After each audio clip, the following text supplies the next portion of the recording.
Staying with one of our top stories today, President Cyril Ramaphosa will deliver the ANC's January 8 statement virtually for the first time at 7 o'clock tonight. The governing party cancelled its Limpopo celebrations due to the COVID-19 pandemic.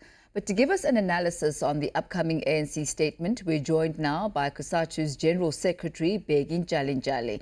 Very good afternoon to you, Mr. NtshaliNtshali. If you could take us through what your expectations are from the President's speech tonight. Thank you very much, and thank you for the opportunity. We hope that the NEC, as the President will be outlining what they've discussed, among those issues will be the issue of the economy and the inclusive economic growth and the question of jobs, a statement on the COVID-19 and the vaccine, a statement on the organizational renewal itself and how they're going to be dealing with those issues, including the issues of how the ANCs intend to deal with the question of corruption and the full implementation of the ANC conference resolution. That's what we expect them to be talking about the road traveled since the last anniversary in 2019 and the plan that we need to be discussed moving towards the ANC Lekgotla and the Cabinet Lekgotla this year. Mr. NtshaliNtshali, you mentioned a hope that there will be a discussion on the road travelled between 2020 and now 2021. Is there anything significantly different that we can actually be expecting from the President this time round?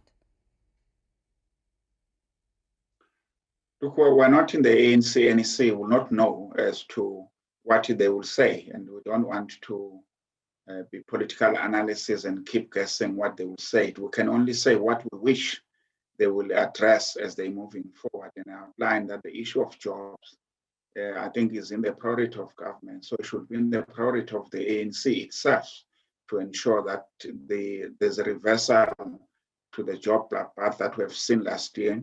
The question of what strategy will they implement in dealing with the investment strikes and the honoring of the job summit, as well as the investment summit, but more so to deal with the implementation of the economic recovery and construction plan. We think if they do that and they outline in details, there will be hope in dealing with the question of jobs.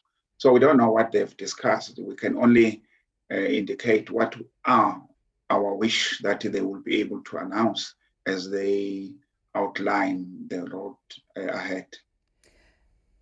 With COSATU in mind, and from COSATU's perspectives, what are the key issues that you hope that the ANC President will be outlining today that speak specifically to the concerns of COSATU?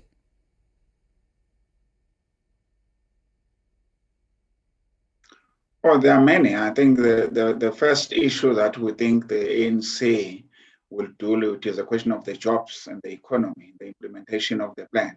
Secondly, we think the ANC-NEC will speak out against the government decision of not honoring collective bargaining and make a commitment that they are still committed to the Freedom Charter, but they are also committed to the reconstruction and development. And the question of honoring the collective bargaining rights that we fought so much, and to the extent that we put this right in the Bill of Rights and in our Constitution. We have seen a reversal in our view in that direction. We hope they will be saying they have to go back to the negotiating table and fully implement that resolution of 2018. But beside that one, the ANC is the face of our country.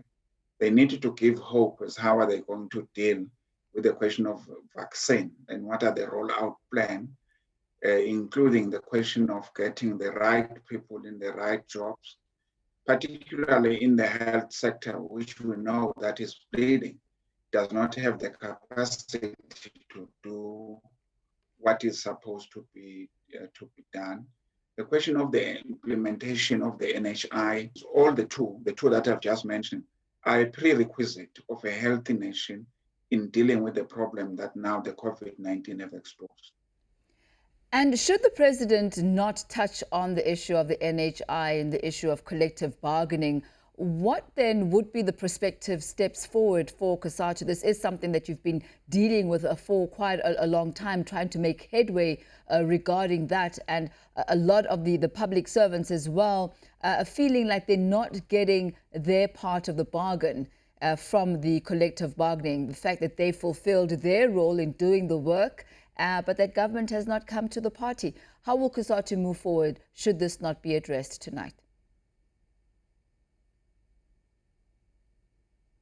Look, we're not hoping on the statement that the statement is going to be the answer to all these particular issues. We have taken a position that will engage the ANC as an alliance partner, will engage the government as an employer, but we're going to do both the question of the legal route in terms of the implementation of the agreement, but as well as going to the street and mobilize our members, not only in the public sector, because we see this as an attack to the collective bargaining as a whole. So every member should be concerned about non-implementation of an existing legal agreement.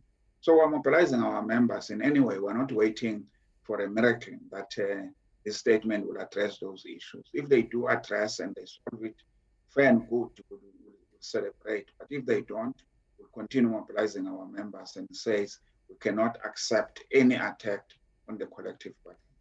Well, thank you very much, sir. We'll leave it at that for this afternoon. That's Bheki NtshaliNtshali of COSATU saying they're not waiting for any sort of miracle today. So even if the issue of collective bargaining is not being addressed by the President of the African National Congress, they still have the legal route which they will continue to examine.